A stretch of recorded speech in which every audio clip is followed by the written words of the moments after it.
ಹನುಮ ಜಯಂತಿ ದಿನದಂದೇ ಆಂಜನೇಯ ಸ್ವಾಮಿಯ ಮೂರ್ತಿ ಕಣ್ಣಿನಿಂದ ಕಣ್ಣೀರು ಬರ್ತಾ ಇರುವಂತಹ ಅಚ್ಚರಿಯದ ಘಟನೆಯೊಂದು ಹುಬ್ಬಳ್ಳಿ ತಾಲೂಕಿನ ಬುಡರಸಿಂಗಿ ಗ್ರಾಮದಲ್ಲಿ ನಡೆದಿದೆ.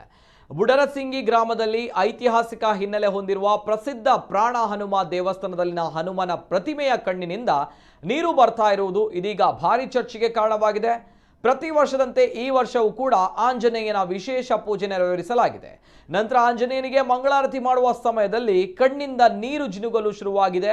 ಇದನ್ನ ಕಂಡ ಅರ್ಚಕರು ಆಶ್ಚರ್ಯಗೊಂಡು ಸ್ಥಳೀಯ ಗ್ರಾಮಸ್ಥರಿಗೆ ಈ ಮಾಹಿತಿಯನ್ನು ನೀಡಿದ್ದಾರೆ. ಹನುಮನ ಮೂರ್ತಿಯಿಂದ ಕಣ್ಣೀರು ಜಿನುಗ್ತಾ ಇರುವುದನ್ನು ನೋಡಲು ಜನರು ಆಶ್ಚರ್ಯದಿಂದ ದೇವಸ್ಥಾನದತ್ತ ಮುಖ ಮಾಡಿದ್ದಾರೆ. ದೇವಸ್ಥಾನಕ್ಕೆ ಸುಮಾರು 700 ವರ್ಷಗಳ ಇತಿಹಾಸವಿದ್ದು ಜಕಣಾಚಾರಿ ಈ ಆಂಜನೇಯನ ಗುಡಿಯನ್ನ ಕಟ್ಟಿದ್ದಾರೆಂಬ ನಂಬಿಕೆ ಗ್ರಾಮಸ್ಥರಲ್ಲಿದೆ. ಇದೀಗ ಈ ವಿಡಿಯೋ ಸಾಮಾಜಿಕ ಜಾಲತಾಣದಲ್ಲಿ ಹರಿದಾಡ್ತಾ ಇದ್ದು ಭಾರೀ ಕುತೂಹಲಕ್ಕೆ ಕಾರಣವಾಗಿದೆ.